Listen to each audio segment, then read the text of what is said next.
অনেকে বলে, টাকা তো সঙ্গে যাবে না, খালি হাতে এসেছো, খালি হাতেই যাবে। শুনতে বেশ ভাবগম্ভীর লাগে, তাই না? কিন্তু ভাবুন তো, এই জীবন যেটা এখন চলছে, এটাতে কি টাকা ছাড়া চলবে? জন্ম থেকে মৃত্যু, প্রতিটি ধাপেই টাকা লাগে। শিক্ষা থেকে চিকিৎসা, বেঁচে থাকা থেকে স্বপ্ন দেখা, সবকিছুর পেছনে ছায়ার মতো ঘোরে একটি জিনিস, সেটা হলো অর্থ। আর সেই অর্থ যদি সঠিকভাবে ম্যানেজ করতে না পারেন, তাহলে জীবন চালানোটা হয়ে যায় একটা যুদ্ধ।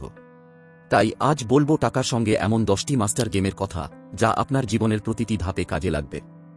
বন্ধুরা, এই ভিডিওটিকে শুধু একটি ভিডিও ভাববেন না, এটা একটি কমপ্লিট মানি ম্যানেজমেন্ট গাইড। শেষ পর্যন্ত দেখলে বুঝবেন কিভাবে বিলিয়নিয়াররা টাকার সঙ্গে এই গেম খেলে। তবে চলুন শুরু করি আজকের এই টাকার খেলা। নমস্কার, আমাদের এসআর স্ট্রিট চ্যানেলে আপনাকে স্বাগত।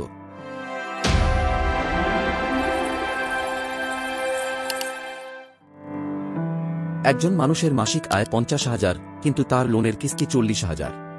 এখন প্রশ্ন হল, বাকি 10,000 দিয়ে সে কি খাবে? উত্তরটা সহজ, না, সে আরেকটা লোন নেবে। ঠিক এভাবেই শুরু হয় ঋণের এক অদৃশ্য ফাঁদ, যেখানে মানুষ শুধু টিকে থাকার জন্যই কাজ করে, কখনোই আর্থিক স্বাধীনতা পায় না। টাকার প্রথম মাস্টার গেমটি হল, খরচ করুন আয়ের চেয়ে কম। অনেকে ভাবছেন, এটা আবার কি খেলা, এটা তো সবাই জানে। কিন্তু দাঁড়ান, বিষয়টি সহজ হলেও মানতে গিয়ে 90% মানুষই হোঁচট খায়। আমরা দেখি আয় ভালো হচ্ছে, কিন্তু তাও মাস শেষে টানাটানি। কেউ লোন নিচ্ছে একটা, শোধ করছে আরেকটা দিয়ে, আর এভাবেই ধার ঋণের চক্রে ঘুরতে ঘুরতে জীবনটাই হয়ে যাচ্ছে বিরামহীন টেনশনের খেলা। আমরা শুনে এসেছি, চাদরের মাপে পা বাড়াও, অর্থাৎ আয় অনুযায়ী খরচ করো। আমরা কি করি, আগে খরচ বাড়াই, তারপর ভাবি আয় বাড়াবো, কিন্তু সেই পরে আর আসে না। দুঃখের ব্যাপার হলো, আমাদের কেউ শেখায়নি টাকা ম্যানেজ করতে হয় কিভাবে। স্কুল শেখায় জটিল অঙ্ক, কিন্তু শেখায় না জীবনে টাকার অঙ্ক মেলাতে। পরিবার শেখায় কাজ করো, কিন্তু শেখায় না টাকা ধরে রাখতে। তাই বলছি, এই গেমটা যদি ভুল করেন, তাহলে বাকি সব গেমে জিতলেও শেষ রক্ষা হবে না। সবসময় খরচ করুন আয়ের চেয়ে কম, আর ভবিষ্যতের জন্য একটু নিঃশ্বাস রাখুন। কারণ টাকা শুধু কামানোর খেলা নয়, এটা ধরে রাখারও জিনিস। 2 নম্বর গেমটি হল, আগে নিজেকে পেমেন্ট করুন। শুনতে অদ্ভুত লাগতে পারে, অনেকেই ভাবছেন নিজেকে পেমেন্ট করব, এটা আবার কি? বুঝিয়ে বলছি, আমাদের বেশিরভাগ মানুষের মাসের শুরুটা হয় খরচের ঢেউ সামলাতে সামলাতে। ইএমআই বা কিস্তি, ছেলেমেয়ের টিউশন, বাজার খরচ, বিদ্যুৎ বিল, সব মিটিয়ে যখন নিজেকে দেখার সময় আসে, তখন পকেটে পড়ে থাকে শূন্য। ভাবুন, ভালোমতো চাকরি করা মানুষ, প্রতিদিন হাড় ভাঙা খাটুনি, কিন্তু মাসের 20 তারিখ না যেতেই অন্যের থেকে ধার চাইতে হয়। নিজের জন্য 10 টাকাও রাখতে পারে না। অথচ সত্যটা হল, আপনি যদি নিজেকেই গুরুত্ব না দেন, তাহলে অন্যরা আপনাকে শুধু দায়িত্বের মানুষ হিসেবেই দেখবে। তাই এই গেমের মূল কৌশল হল, আপনার ইনকামের একটি নির্দিষ্ট অংশ প্রথমেই সরিয়ে রাখুন, শুধু নিজের জন্য। আপনি যদি ব্যবসায়ী হন, তাহলে কর্মচারীদের বেতন, মহাজনদের পাওনা মেটানোর আগেই নিজেকে একটি ফিক্সড অ্যামাউন্ট দিন। পরবর্তীতে এই টাকা দিয়ে চাইলে স্কিল বা শিক্ষা বাড়াতে পারেন, নিজের ভবিষ্যতের ইনকামের পথ তৈরি করতে পারেন। কারণ আপনি যখন নিজের জন্য খরচ করেন, তখন সেটা খরচ না, এটা ভবিষ্যতের ইনভেস্টমেন্ট। এবং এই ইনভেস্টমেন্টটাই আপনাকে পরের লেভেলে নিয়ে যাবে। 3 নম্বর, মানুষ আর পরিবেশ মেলান। আপনি কি জানেন, আপনার চারপাশের মানুষগুলোই ঠিক করে দেয় আপনি উপরে উঠবেন নাকি নিচে নামবেন? এটা শুধু কথার কথা নয়, একদম বাস্তব। আপনি যদি 5 জন অলস নেতিবাচক ব্যর্থ মানুষের সঙ্গে সময় কাটান, তাহলে 6ষ্ঠ ব্যর্থ মানুষ হবেন আপনি। এটা এমন একটি খেলা, যা চুপচাপ কাজ করে, কিন্তু একসময় পুরো জীবনটাকে উল্টে দেয়। আপনার চারপাশে কেমন মানুষ, আর তারা টাকার ব্যাপারে কি ভাবে?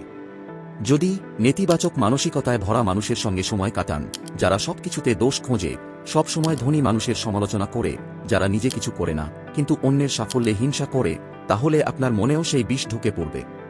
আর মনে রাখবেন, যেই মানুষ টাকার বিরুদ্ধে কথা বলে, সে কখনোই টাকা নিজের জীবনে টানতে পারে না।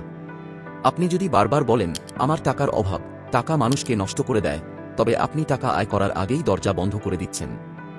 সবসময় পজিটিভ বলুন, আপনার বিশ্বাসটুকুই বদলে দেবে আপনার পথ। মনে রাখবেন, নেটওয়ার্ক ইজ নেটওয়ার্ক। নেতিবাচক মানুষদের ব্লক করুন, নইলে এরাই একদিন আপনার জীবন ব্লক করে দেবে, আর আপনি নিজের অজান্তেই নিজের স্বপ্ন থেকে পিছিয়ে পড়বেন। তাই চোখ খুলুন, দেখে শুনে বেছে নিন সেই মানুষদের, যারা আপনার চেয়ে একটু বেশি জানে, ভালো কিছু করার চেষ্টায় থাকে, সব সময় বড় ভাবনা চিন্তা রাখে। এখানে একটি প্রশ্ন উঠতে পারে, তারা আপনার সঙ্গে সময় কাটাবে কেন? উত্তরটা সোজা, আপনার ব্যবহার, জ্ঞান আর কথাবার্তা যদি ভালো হয়, তারা নিজেরাই আপনার প্রতি আগ্রহী হবে। কথা বলুন সম্মানের সঙ্গে, তাদের কাজের প্রশংসা করুন, প্রশ্ন করুন, সবসময় শেখার জন্য, নট শো অফ করার জন্য। বুদ্ধিমান মানুষেরা শো অফ জিনিসটা মুখে না বললেও ধরে ফেলে। 4 নম্বর গেইম, সময়ের দাম তুলুন। আপনি দিনে কত ঘন্টা কাজ করেন আর সেই কাজের বিনিময়ে কত টাকা আসে? ধরুন আপনি দিনে 10 ঘন্টা খেটে 30,000 টাকা ইনকাম করেন, অর্থাৎ প্রতি ঘন্টায় 100 টাকা। এখন হিসেব করুন, আপনি আসলে কি পুরো 10 ঘন্টা কাজে দিচ্ছেন, নাকি অনেকটা সময় অজান্তেই নষ্ট করছেন? চলুন একটু হিসেব করি। আপনি কাজের মাঝে 10 মিনিট ফেসবুক স্ক্রল করলেন, 30 মিনিট গল্প করলেন, কোনো বন্ধু ফোন করে আরও 25 মিনিট নিয়ে গেল, সব মিলিয়ে প্রায় 1.5 ঘন্টা চলে গেল। এর মানে প্রতিদিন 150 টাকা নিজের পকেট থেকে ফেলে দিচ্ছেন। কেউ আপনার টাকা চুরি করছে না, আপনি নিজেই সেটা গায়েব করে দিচ্ছেন।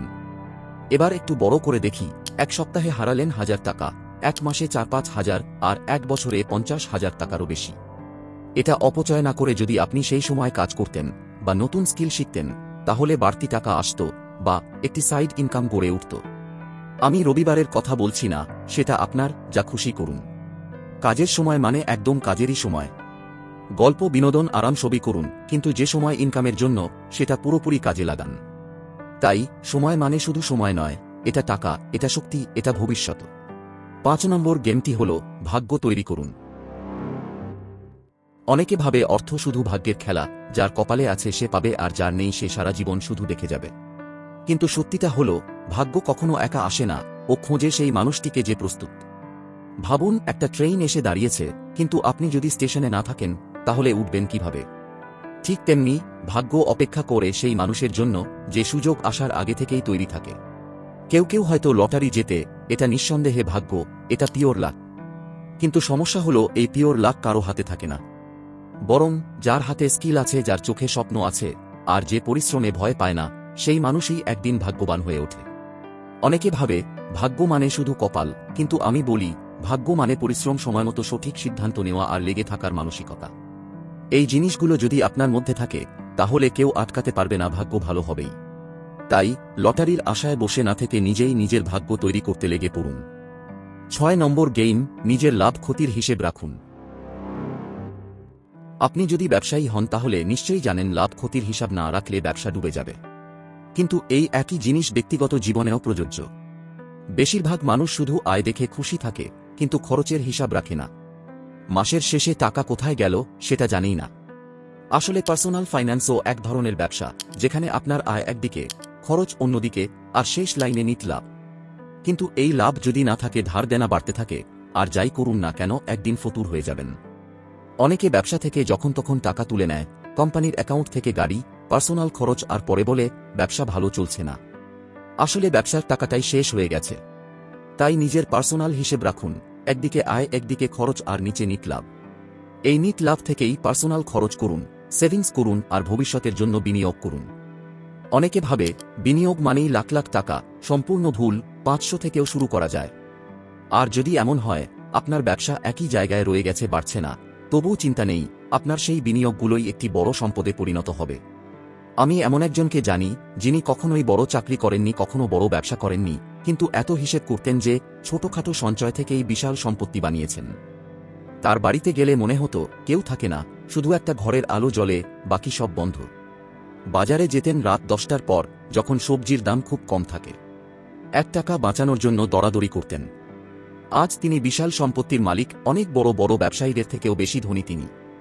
কারণ তিনি জানতেন টাকা কোথায় খরচ করতে হবে আর কোথায় নয়। তাই বলছি, কাজের অবস্থা যেমনই হোক, খরচের লাগাম টেনে ধরুন। 7 নম্বর মাস্টার গেইম, মরীচিকাকে ইগনোর করুন।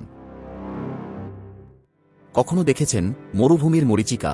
দূর থেকে মনে হয় সেখানে জল রয়েছে, কিন্তু কাছে গেলে দেখা যায় স্রেফ ধোঁকা। বাস্তব জীবনেও এমন অনেক মরীচিকা আছে, বিশেষ করে টাকার দুনিয়ায়। আপনি একটি কাজ শুরু করলে কেউ এসে বলবে, এই ব্যবসায় টাকা নেই, এখন সবাই ওই ব্যবসা করছে, ওটা শুরু করতে পারেন। আরেকজন বলবে, ই কমার্স ব্যবসা করুন, এটাই এখন ট্রেন্ড। তারপর আপনি ই কমার্স করতে গিয়ে দেখবেন কেউ এসে বলছে, ভাই রেস্টুরেন্ট ব্যবসা বুম করছে, এই লাইনে দারুণ প্রফিট। এইভাবে একটা থেকে আরেকটা লাফাতে লাফাতে আপনি আসলে কিছুই করতে পারবেন না। এই ব্যাপারটাই হলো সাইনি অবজেক্ট সিনড্রোম, একটার দিকে মনোযোগ দিতে না দিতেই অন্য কিছুতে চোখ চলে যাওয়া। আর এই ফাঁদে একবার পড়লে জীবনে স্থিরতা আসবে না, উন্নতিও হবে না। তাই বলছি, আপনি যেই কাজটাই করুন না কেন তাতে পুরোপুরি ডুবে যান, সেটা স্টাডি করুন, কোথাও ফল্ট থাকলে খুঁজে বের করুন। একটি কথা আছে, এক জায়গায় 20 ফুট গভীর কুয়ো খুঁড়লে তবেই জল পাবেন, কিন্তু যদি 20 জায়গায় 1 ফুট করে খোঁড়েন তাহলে কোথাও জল পাবেন না। এই জীবনেও তাই, বারবার কাজ বদলালে কোথাও পৌঁছানো যায় না। যে কাজটা করছেন সেটা ভালোভাবে বোঝার চেষ্টা করুন, দক্ষতা বাড়ান, আর তাতে লেগে থাকুন, সাফল্য পাবেনই। 8 নম্বর হল লোন এবং লাইফস্টাইল। অনেকেই ভাবে টাকা এলেই জীবনটা পাল্টে দিতে হবে, নতুন বাইক, আইফোন, নাইকির জুতো, ব্র্যান্ডেড জামা, রেস্টুরেন্টের বিল, যেন পুরো জীবনটা ইনস্টাগ্রাম রিল। কিন্তু একটা প্রশ্ন, এটা লোনের ভরসায় তৈরি নকল স্টাইল নয় তো? লোন মানেই খারাপ না, কিন্তু আপনি যদি সেটা নেন শুধু লাইফস্টাইল নামের ফাঁদে পড়ে, তাহলে সেটাই হবে আপনার সবচেয়ে বড় আর্থিক ভুল। অনেকে লোন শুনলেই ভয় পায়, আবার কেউ ভাবে লোন হলো ফ্রিতে টাকা। কিন্তু সত্যি বলতে লোন হলো একটা দুইধারী তলোয়ার, ভালোভাবে ব্যবহার করলে সম্পদ বাড়াবে, ভুলভাবে নিলে আপনাকে দাস বানিয়ে ফেলবে। তাই লোন নেওয়ার আগে একটাই প্রশ্ন করুন, এই টাকা কি আয় বাড়াবে নাকি খরচ বাড়াবে? লোন তখনই নেবেন যখন আপনি 100% নিশ্চিত হবেন ফেরত দিতে পারবেন। ব্যবসায় লোন নেওয়া দোষের কিছু নয়, যদি সেটা এমন কিছুতে ইনভেস্ট করা হয় যেটা ভবিষ্যতে আরও বেশি টাকা ফেরত আনবে। ধরুন একটা নতুন মেশিন নিলে উৎপাদন দ্বিগুণ হবে, বা নতুন শোরুম খুললে আয় বাড়বে, এই ধরনের ক্ষেত্রে লোন নেওয়া বুদ্ধিমানের কাজ। আবার স্কিল ডেভেলপমেন্টের জন্য লোন নেওয়া মানে হলো নিজের ভবিষ্যতে বিনিয়োগ করা, যেটা পরে আপনাকে অনেক গুণ রিটার্ন দেবে। এখন কেউ যদি 10 টাকা ইনকাম করে আর 15 টাকার লাইফস্টাইল চালায়, তাহলে তিনি হলো স্টাইলিশ দেউলিয়া। 5 বছর একটু কষ্ট করুন, নিজেকে তৈরি করুন, স্কিল বাড়ান, ইনকাম সোর্স বাড়ান, তাহলে লাইফস্টাইলের জন্য কাউকে ইমপ্রেস করতে হবে না, আপনি নিজেই ইমপ্রেশন হয়ে যাবেন। 9 নম্বর গেম, ভ্যালু আগে টাকা পেছনে। অনেকে মনে করে টাকা আগে আসুক পরে সব দেখা যাবে। ভাবুন একটি ঘোড়ার গাড়ি, এখন যদি ঘোড়াটাকে পেছনে আর গাড়িটাকে সামনে রাখেন তাহলে কি চলবে? না, একটিও সামনে এগোবে না। ঘোড়া মানে ভ্যালু আর গাড়ি মানে টাকা। আপনি যদি একজন ব্যবসায়ী হন, তবে টাকার আগে ভ্যালুকে আনতে হবে, মানে আপনি কাস্টমার বা ক্লায়েন্টকে কি দিচ্ছেন, কিভাবে তাদের সমস্যার সমাধান করছেন সেটা আগে দেখতে হবে। কাস্টমারকে মন দিয়ে বুঝুন, সে কি চায়, তার কি সমস্যা, আর আপনি কিভাবে সেটা সলভ করতে পারেন। কাস্টমার যখন টের পায় আপনি আগে টাকা নয় ভ্যালু দেওয়ার চেষ্টা করেন, তখন তারা বুঝে যায় এখানে ভালো পরিষেবা ও বিশ্বাস দুটোই রয়েছে। আর বিশ্বাস করুন, একবার আপনি ভালো সার্ভিস দিতে পারলে নিজে থেকেই মানুষ দূর দূরান্ত থেকে আসবে।